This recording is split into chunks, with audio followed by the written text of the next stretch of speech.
Old photographs slowly appear, frozen moments of joy from a once perfect family. There's Mr. Gregson, a broad-shouldered man with a warm smile, lifting his little daughter Diana high into the air as she laughs, her eyes shining with innocence. In another frame, he stands proudly beside his second wife, Stella, her arms wrapped tightly around her two sons, Michael and Felix. They all look happy, complete, like a family that had it all. A photo of Diana, about 4 years old, holding a prize from school with her father kneeling beside her, his eyes gleaming with pride. Stella and her boys smile in the background, but something about Stella's smile feels rehearsed. The photos begin to fade, one after the other, until all that's left is darkness. Then the present, at the hospital. The smell of medicine and bleach hung heavy in the air. The hospital room was cold, too cold, like the walls knew what was about to happen. Mr. Gregson lay still on the bed, his chest rising slowly, weakly, like even breathing had become too much work. His lips were dry, his skin pale. The machines beside him beeped quietly, holding on to hope that was already fading. 8-year-old Diana sat close to him, holding his hand tightly with her tiny fingers, refusing to let go. Her eyes were swollen from crying. She hadn't eaten all day, hadn't even blinked in a while. She kept whispering, "Daddy, please don't sleep. Please don't leave me." On the other side of the bed stood Stella, his second wife. Face powdered, lips glossed, nails freshly painted, as if she had just come to a salon and not a hospital. She dabbed the corner of her eye with a white handkerchief, but her cheeks were dry. No tears, just drama.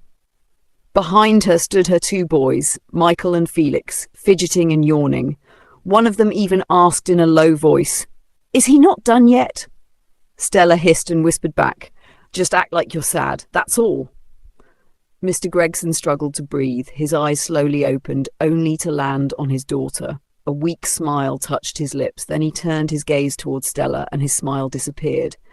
He opened his mouth as if to say something, something urgent, something heavy, but no words came out, just a long painful breath, and then silence.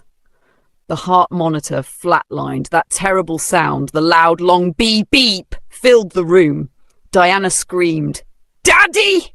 Daddy!" She shook him hard, sobbing like her heart had been ripped out of her chest. Stella quickly pulled her handkerchief out again, now actually trying to squeeze out a few tears. "Oh no, my husband, my sweet husband! Ah, life is wicked, oh!" she cried, though her eyes kept darting to the wall clock as if she had somewhere better to be. Michael and Felix stood frozen, unsure of what to do. Eventually, one of them coughed and muttered, "Is the house ours now?" Diana looked up at them with red, tear-filled eyes. She didn't understand what was happening, but she knew something felt wrong, something fake, something cruel. She had just lost her father, but in that moment, something inside her knew she was about to lose a lot more. And she was right, because behind Stella's loud wailing and fake sobs was a secret that would soon destroy everything. Barely an hour after Mr. Gregson gave up his last breath, Stella rushed home like she was late for a wedding. The moment the driver stopped the car, she jumped out with her handbag and a brown file pressed tightly to her chest, the one with all her husband's property documents. She didn't wait for the housemaid or the boys. She marched straight into the house, heels clicking hard on the tiles, and stormed into her executive bedroom. "Lock this door, Jaw," she said to no one, slamming it shut and turning the key. She threw the file on the bed and let out a loud, wicked laugh. "Stella, you finally hammer!" she screamed, spinning around the room like a little girl who just got candy. She picked up the file again, hugged it tight, and danced around. She jumped on the bed, kicked off her heels, and shouted, "I suffered, Anne! I endured this man's snoring, his old age drama, and his dry jokes. God, you see me now!" She catwalked to the giant mirror, ran her hand through her hair, and smiled at her reflection. "See my new status," she said with pride. "I'm no longer just a billionaire's wife. I am now the billionaire." She placed one hand on her hip, lifted her chin and admired herself like a queen crowned at last. Suddenly, her phone rang. She hissed, "Who's calling me when I'm busy enjoying my breakthrough?" She checked the screen. "Lawyer James?" "Curious," she answered. Lawyer coldly said, "Good afternoon, Ma. Sorry for disturbing. I just wanted to ask, where exactly do you want your husband's will to be read?" Silence. Stella blinked. Her smile froze. "Will?" she asked, confused. Lawyer responded, "Yes, Ma. The will your late husband left behind. His instructions were very clear about reading it within 72 hours of his passing." Stella's mouth hung open. "Wait, he left a will?" Lawyer responded frankly, "Yes, Ma. Didn't you know? I thought you were aware." She slowly sat on the bed. The file of documents fell from her hand. Her voice trembled. "I thought his death was sudden." The call ended. Stella stared blankly at the wall. The confidence drained from her face. Her heartbeat grew louder in her ears. If he left a will, then maybe all these documents in her hand meant nothing, and just like that, her sweet celebration turned into bitter fear. Lawyer James walked into Mr. Gregg's mansion. The sitting room was cool, neat and quiet, but the kind of quiet that felt like something terrible was about to happen. Stella walked in wearing dark designer sunglasses, chewing gum with confidence. She was dressed like a rich widow on her way to a luxury vacation. Her two sons, Michael and Felix, followed behind like bodyguards, heads high, steps proud. Diana sat quietly by the window, holding her father's old diary to her chest. Her feet didn't even touch the ground. She looked like the only one still mourning. Stella adjusted herself in the leather chair and clapped her hands lightly. "Barrister, we're ready. Please read the will. Make it fast. My boys and I have estate matters to arrange." Lawyer James looked up from the brown envelope in his hand and gave a long sigh. He studied their faces carefully, especially Stella's, as if wondering how they'd react in the next 5 minutes. He opened the document. "This is the official last will and statement of Mr. Gregory Gregson, signed, sealed, and witnessed." Stella smiled proudly. Michael whispered, "Let them just hand over the company already." Lawyer James began reading. "To my beloved daughter Diana, I'm sorry I could not protect you from what's about to happen. And to my wife Stella, I'm sorry for the storm coming your way." Stella raised an eyebrow. "Storm key? What's this one talking about?" Lawyer James continued. "At the time of this will, I am owing multiple creditors, including Zenith National Bank Imperial Holdings and Boma International. I borrowed heavily to keep the company afloat. As it stands, all properties, the house, cars, investments, accounts, and Gregson Oil and Gas have been used as collateral." The room went silent. Stella's smile cracked like dry ground in harmattan. "Come again?" she said slowly. "All assets." The lawyer repeated, "Now legally belong to the banks and creditors." Felix laughed nervously. Wait, is this a prank? Where's the real will?" Lawyer James dropped the papers gently on the table. "This is the real one." Just then a knock echoed through the room. The door opened. 2 men in black suits and a woman holding a folder stepped in. "Good afternoon. We're from Zenith National Bank," one of them said. They dropped official papers on the table. "We're here to take inventory of Mr. Gregson's remaining possessions. The house keys, vehicles, company assets all now belong to the bank." Stella stood up sharply. "Are you people mad? You walk into my house and talk rubbish? My husband just died." The bank manager remained calm. "And your husband died owing over $250 million. We're truly sorry for your loss, madam, but legally everything now belongs to us." Stella staggered back into the chair like someone slapped by an invisible hand. Michael and Felix sat dumbfounded as if someone just unplugged their future. Diana looked up slowly, confused. Even though her father was gone, she had believed she still had a home. Now, they all had nothing. Stella whispered, her voice shaking. "So, I'm not a billionaire's widow?" The bank officer folded his arms. "Technically, Ma, you're the wife of a man who died broke." Stella couldn't breathe. The empire she thought she inherited had turned to dust. right in front of her. The lawyer and bank officials had barely shut the door behind them when Stella erupted like hot oil on fire. She kicked the table, knocked over a flower vase, and let out a loud, thunderous scream that shook the walls. "So I ended his life for nothing!" she shouted, grabbing her head with both hands. Michael and Felix jumped in shock. "Mummy, what did you just say?" Stella wasn't even looking at them. She was pacing like a mad woman, still in her black lace, now soaked in sweat. "Ah, Gregson, you wicked man, you finished me! So you were broke and still carried me around the world like you were Dangote's cousin? First-class tickets, gold hotels, designer clothes, all with borrowed money?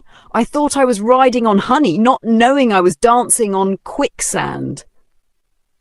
She fell to her knees and began cursing the air, face twisted with rage. "You should have just died properly, Gregson, not this nonsense death with empty pockets, all those fake smiles and business trips. So all this while I was married to a glorified debtor. I should have poisoned you sooner." She froze. Diana gasped. Everyone went silent. Diana's tiny voice broke the tension like a pin to a balloon. "Wait, what did you just say?" Stella turned sharply, her eyes locking with Diana's. Diana stood up slowly, her hands shaking. "You said you ended his life. Did you kill my father?" Stella blinked. Michael stepped back. Felix dropped his phone. "Mummy," Michael whispered. What did you mean by poison?" The room went still. All you could hear was the distant sound of a car horn outside and the rapid beating of Diana's heart. "Say it again, Auntie Stella," Diana said, her voice cracking. "Say it to my face. Did you kill my daddy?" Stella's lips moved, but no words came out. For the first time she looked afraid, and Diana, for the first time, looked so confused. The next day, just when Stella thought things couldn't get any worse, a cold letter arrived the next morning. "You are hereby given 48 hours to vacate the mansion at Number 7 Ivory Estate. Failure to comply will result in forceful eviction. Stamped. Signed. No pity." Stella's hands shook as she read it.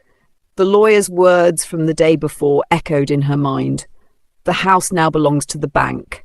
She tore the letter in pieces, screaming at the top of her lungs, but the guards were already stationed at the gate. 2 uniformed men stood watching, not moving an inch.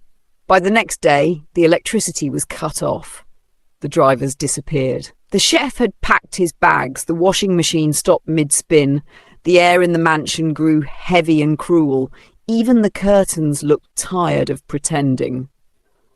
On the final morning, 2 trucks arrived, one from the bank and another from a local moving company, hired by force. Within hours, everything changed. The couches, the dining set, the flat-screen TV, the golden flower vases, all packed up like market onions. Stella tried to argue, but the bank manager simply pointed to a line in the contract. "This mansion is not yours anymore, madam." She watched in silent horror as her life was folded, boxed and removed. Her boys stood beside her, stunned. Diana clutched her small school bag, the only thing she still owned. When the front doors finally closed behind them, Stella stood on the driveway, barefoot, hair scattered, dragging a worn-out suitcase, from madam of the mansion to homeless widow. In just 48 hours. With nowhere else to go, Stella made a phone call she had sworn never to make. Her father in the village picked up after several rings. "Papa, please, we're coming home." Hours later, they were crammed into a rusty old bus, bouncing and sweating all the way back to Stella's childhood village. No more air conditioner, no perfumes, no servants, just dust, heat and shame. Diana sat in the corner of the bus, her knees hugged tightly to her chest. No one spoke to her, not even the boys. By the time they arrived, it was already dark.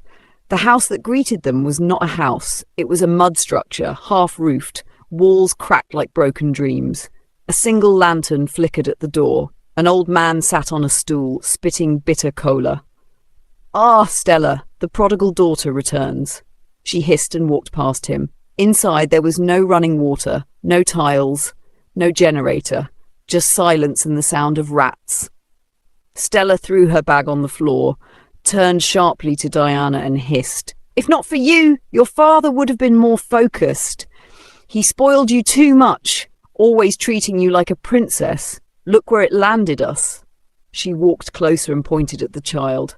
"Now I have to feed his daughter with my sweat? God forbid! You must work for every grain of rice in this house." Diana's lips trembled. She said nothing. She just looked at the floor and blinked back the tears.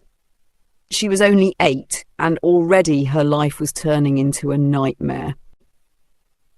From that first night in the village, Diana's life became a living nightmare. Before the sun could even rise the next morning, Stella's voice pierced through the cracked mud walls like a sharp knife. "Wake up, lazy girl! Or do you want to eat my father's heir for free?" Diana, still half asleep, rolled off the mat. There was no bed, just a torn wrapper on the dusty floor and a broken plastic bucket by the corner. Her back ached, her eyes heavy with tears from the night before, but crying was no longer allowed. By the time Stella finished shouting, Diana had fetched 2 buckets of water from the stream, a long, rocky walk through the bush. The water wasn't clean, but Stella didn't care. She swept the compound, cooked the morning pap, washed Stella's boys' clothing, and cleaned their dusty sandals, all before 6 a.m. Day by day, life becomes unbearable for Diana. While she is on her knees scrubbing a toilet, Stella sips palm wine under a tree. Diana hawking cooked cassava on her head in the hot sun, being shouted at by strangers. Diana fainting on the roadside but waking up to a slap from Stella. Diana standing in the rain, soaked and cold, while Michael and Felix laugh from under a dry roof. Diana eating cold, leftover beans, if any, after everyone else had eaten. In the village, she had no friends, no school, no birthday. No one remembered she once lived in a mansion. Her name became that girl Stella brought from town. Even Stella's father, an old drunk, joined in mocking her. See her head like oil company heiress. Now she's washing toilet. He would laugh loudly, then sip his dry gin. Meanwhile, Michael and Felix returned from school every day and kicked their shoes at her. "Wash them, or no food for you," they would threaten, and she obeyed, every time. Because deep down, she still believed her father wouldn't have left her like this if he had a choice. She still believed that somehow, someday, things would change. But for now, Diana was a slave, a shadow, a forgotten child in the middle of nowhere, and no one, it seemed, was listening or watching. 3 months later, a shocking return. It was a hot afternoon, and Diana's bare feet padded along the dusty village road. She balanced a rusty tray of cassava chips on her head, sweat dripping down her small face. Her stomach growled, but she ignored it. This was the 3rd village she had entered today, and not one buyer yet. Just as she turned a corner, something strange happened. 2 sleek black SUVs rolled past her, their engines too smooth and rich for the village's usual rusted bikes and noisy buses. She froze. Her eyes widened. "Wait, that car, it looks like my daddy's," she whispered. Without thinking, she turned and started running behind them, the cassava chips still on her head. The cars weren't passing. They were heading straight to her father's compound. Back at the house, Stella was sitting on a wooden stool, using a hand fan made from old newspaper. Her face was pale from hunger and frustration. Her father sat outside, coughing hard, while her 2 sons played with sand. The cars pulled into the compound like royalty arriving at a funeral. Dust rose. The whole family stood up, alarmed, confused, breathless. 2 men in suits stepped out. One of them, tall and stern, asked loudly, "Please, we are looking for Miss Diana Gregson." Everyone turned to Stella. She burst into laughter, loud and mocking. "Ha! "There must be a mistake," she said, flinging her hand in dismissal. "You mean someone sent you from the city to look for Diana? Please, it's me you should be looking for. Her stepmother, former CEO's wife. This village is confusing you." But the man was not smiling. "No, madam. We were sent to find Diana, and it's a matter of great importance." Just then, Diana stepped into the compound, still holding the tray on her head. Her eyes bounced from the strange men to her stepmother, confused and worried. She greeted quietly, head bowed. Before she could even remove the tray from her head, her grandfather shouted, "You useless girl! You're back already? Have you sold anything?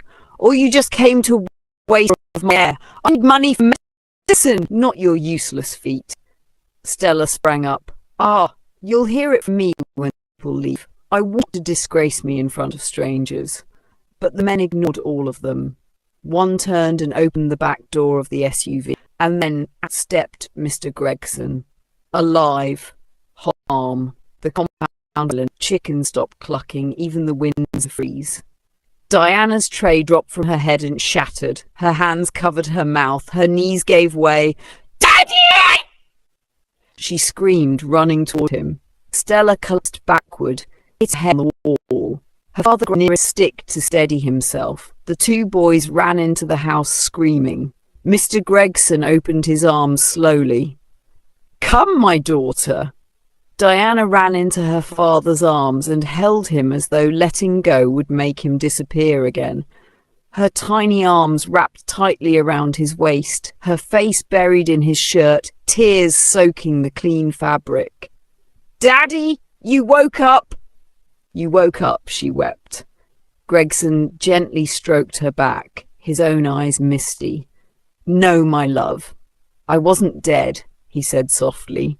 "I was poisoned, slowly. I didn't realize it until it was almost too late. It messed with my body, my memory, my strength. I almost lost everything."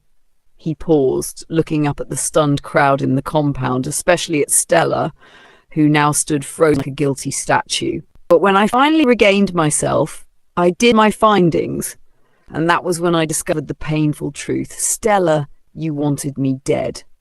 Gasps echoed. "Not just that," Gregson continued, his voice now cold and sharp. "Even your two children, they're not mine. I ran a DNA test before I died. The results were clear." Diana stepped back, shocked, while Stella's father held his chest and stumbled back, gasping. "Jesus, Stella, you brought shame upon my old age." Stella's voice quivered. You can't set me up like this. You have no proof. You can't just accuse me." One of the men in suits, still standing beside the SUVs, chuckled and stepped forward with a tablet in his hand. "Madam," he said calmly, tapping the screen, "we have the footage of you dancing around waving the property documents just 1 hour after you thought he was dead." Another man pulled out a file. "And we also have video of your full confession. Remember that night you got drunk and told your friend in the sitting room that you killed your husband for nothing, only to find out he had gone broke? And remember you also said that in front of the children." Stella's knees buckled. She screamed, "No! No! Lies!" She looked around desperately for someone to defend her. Her father, her sons, anyone. But all eyes were filled with disgust. Gregson took a deep breath and held Diana close again. "I decided the best way to watch a snake leave your home is to let her think she's won. I wanted you to leave by yourself, Stella. Broke, ashamed, exposed." Tears poured down Diana's cheeks, not just from shock, but from relief. For the first time in years, the nightmare might finally be over, and the woman who turned her life into one had just met her karma. The moment the officers brought out the handcuffs, Stella screamed and tried to run, but two of the men grabbed her firmly. Her beautiful wrapper slipped off as she fell to her knees, struggling and pleading. "No, No, please, I didn't mean to. I was just desperate, she cried, her voice cracked with panic.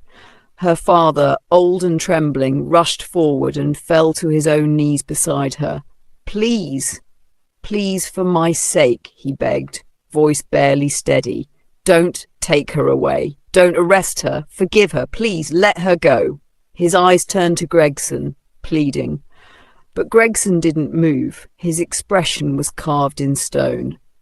Sir, he began, his voice calm but heavy, even you're no better than her.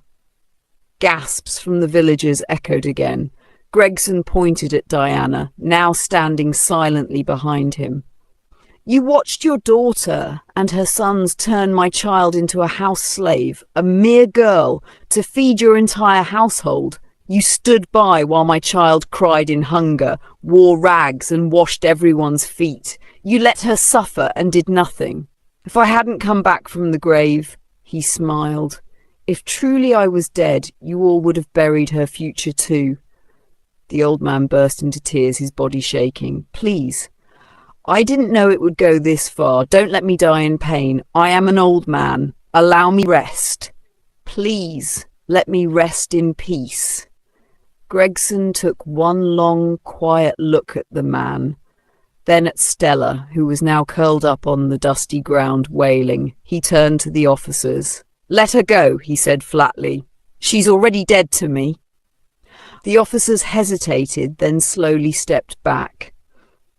Gregson opened the car door for Diana, who stepped in without looking back. The engine roared to life. As the vehicle pulled away from the crowd, from the mud house, from the past, Diana stared out of the window one last time. Stella was still on her knees, the dust on her body mixing with her tears. Her father sat beside her, sobbing into his hands, but the black SUV didn't stop. It disappeared into the distance, taking Gregson and Diana far, far away from everything that once hurt them. A moment later, the familiar gate creaked open, and the black SUV rolled into the grand mansion that had once echoed with tension and betrayal. But now it was quiet, peaceful. The garden had been neatly trimmed, the air thick with silence, but it was home. Diana stepped out of the car first, slowly scanning the compound. Her eyes landed on the front door, the same door through which Stella once paraded in expensive clothes, barking orders. She looked up at her father. Dad, she said gently, does that mean everything was planned? Gregson sighed and nodded slowly. Yes, every bit of it. I had to do what I did to free you and myself. He stepped closer, his voice softer now. The poison affected my memory, my body, but when I found out the truth, I knew I couldn't fight Stella with strength. I needed wisdom. I needed her to destroy herself, publicly, with proof. Tears shimmered in Diana's eyes. But why didn't you tell me? Why let me suffer? Gregson's eyes welled with guilt. Because I wasn't sure I'd survive. I didn't want to drag you into a war you couldn't win. I needed her to think I was gone, so she'd show the world who she truly was. He paused, voice cracking. I'm sorry for the pain, the loneliness, the trauma I caused you. You deserved better. Diana didn't speak immediately. She just stepped forward and hugged him tightly. Thank you for coming back for me, she whispered. Later that week, Diana returned to school, this time with a real smile on her face. No longer the girl mocked for wearing torn shoes. No longer the housemaid pretending not to cry. She was herself again, free, joyful, and proud. And Gregson? He watched her go every morning as her driver took her to school from the balcony with one silent vow. Never again. He would never let her go. Never let her suffer, never trust the wrong people with his daughter's heart again. And in that same mansion that once held secrets and sorrow, a new chapter began, one filled with healing, hope, and second chances. Years later, The sun was dipping low as Diana drove slowly down the neighborhood road. Her windows rolled halfway, the soft hum of music playing in the background. It was one of those quiet evenings that reminded her of how far she had come, from the girl with broken shoes to a woman in her own car, building her life with peace and pride. But just as she approached a bend near an old market corner, her eyes caught something. A figure, bent over, rummaging through a trash bin with shaking hands, torn clothes, dust-streaked face, hair matted with time and suffering. Diana's foot eased off the gas. She slowed to a halt. The woman's figure looked familiar. She rolled down the window just as the woman turned, and their eyes met. Time froze. The woman's face lit up in startled recognition. She dropped the bag in her hand and stumbled toward the car. Please help me. I'm hungry." Her voice cracked with desperation. Diana's breath caught. "Stella?" Yes, it was her. Stella, the once proud woman who had ruled their mansion like a queen. Her stepmother, the one who made her clean floors and eat scraps like a stray, now reduced to begging. "Diana," she stammered, barely able to stand straight. "Please, I haven't eaten. Help me." Diana didn't speak immediately. She reached into her handbag, pulled out a wad of notes, and gently handed it over without judgment. Stella's trembling hands grabbed the money. Her eyes swelled with tears. Diana tilted her head slightly, her voice calm but firm. "What about your children?" Stella looked away. "How ashamed. He's a bus conductor now. The other left home 6 years ago, never came back." A deep silence lingered between them. Then Diana nodded slowly. "Madam Stella, if life ever gives you another chance, choose kindness, because when life teaches, it does so the hard way." She rolled up a window, eyes still locked on the broken woman, and slowly drove off. Behind her, the wind picked up, scattering bits of paper across the street, and Stella stood there, holding money in one hand and the weight of her choices in the other. Sometimes karma doesn't scream, it just waits, and when it comes, it whispers, "Now, feel what you made others feel." Hell, a journey, right? From betrayal to justice, and finally to karma's slow but sure reward.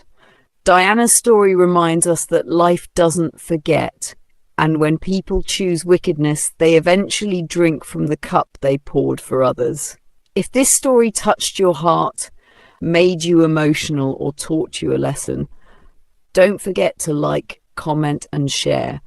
Tell me in the comments, what would you have done if you were in Diana's shoes at the end? Should she have helped Stella or walked away? Type your answer in your own language. I'll be reading every comment, besties. See you in the next one. And remember, choose kindness, always.